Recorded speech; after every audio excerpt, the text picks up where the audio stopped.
a lovely day here at Killarney. Bright, not too warm, track is dry, ideal conditions to test this, a Lamborghini Huracán LP6104, and it's a car with some fairly sizey shoes to fill. It succeeds the Gallardo, which was a fantastically successful car for a Lamborghini, and it has to beat a track time set by the McLaren 650S a few weeks ago, which was the fastest ever. So the words drivable, safe, comfortable aren't terms you'd associate with a supercar, and certainly not with one that has a Lamborghini badge in the back. But these are qualities that are expected of a supercar these days as well. The question is, how much of it is in here?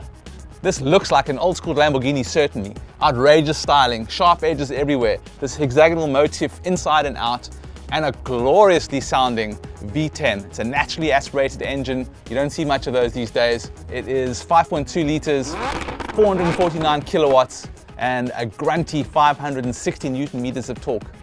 Is that enough though to set a new lap record around our track? There's only one man who can answer that question.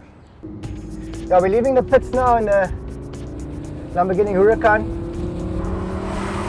And I just have to say, it's absolutely an awesome place to be sitting.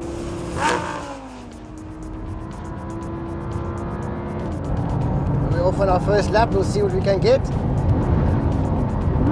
Lovely gearbox, the brakes feel amazing. We're going to give it some stick, but I think I'll have to keep quiet for a lap or two.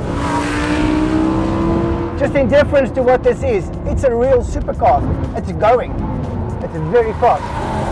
It's faster than I expected in a way.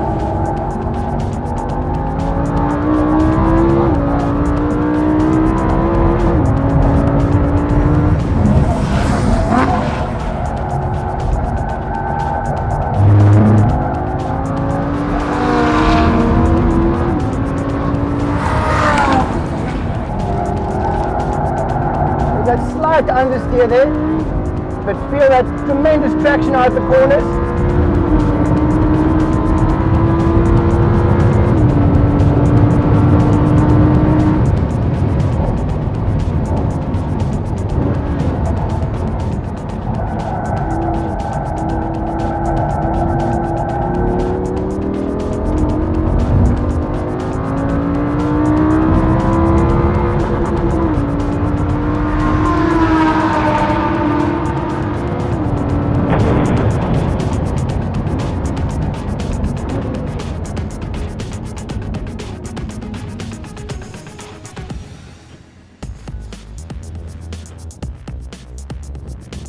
What a glorious sounding car.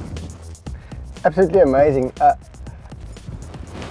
think from inside, it feels like a real Lamborghini. It's the same noise, it's the same level of excitement. It's just beautifully made. It's what a lovely interior to be in.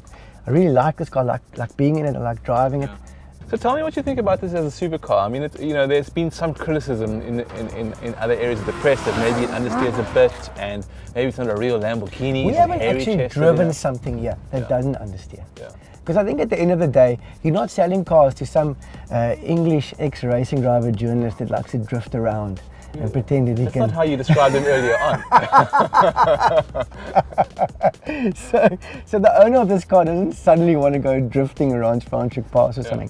And the four-wheel drive system makes it very, very predictable. It's still a heritage-tested car. I mean, you may notice that when we start driving these cars, I don't talk that much anymore. It's because I'm driving it fast and the straights become quite short. So one has to concentrate a bit when the car's doing 1:18s around here. I promise you, it's a whole handful.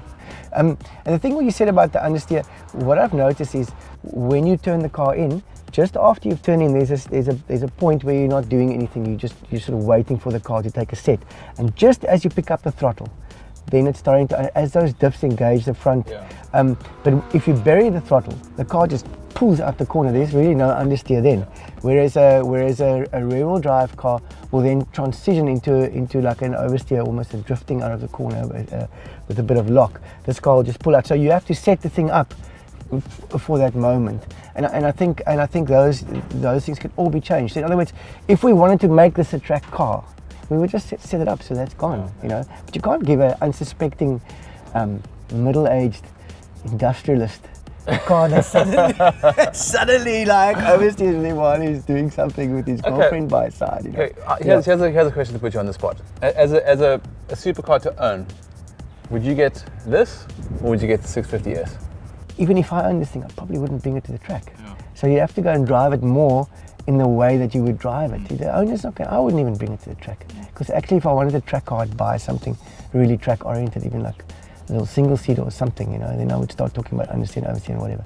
So I think this would be a really nice proposition to own, but then so is the McLaren, and I think you'd have to really spend a lot of time deciding, eh? Tough choice. Cool, thanks, Dion. Don't forget to subscribe to our YouTube channel and click here if you want to watch the lap time set by the McLaren 650S.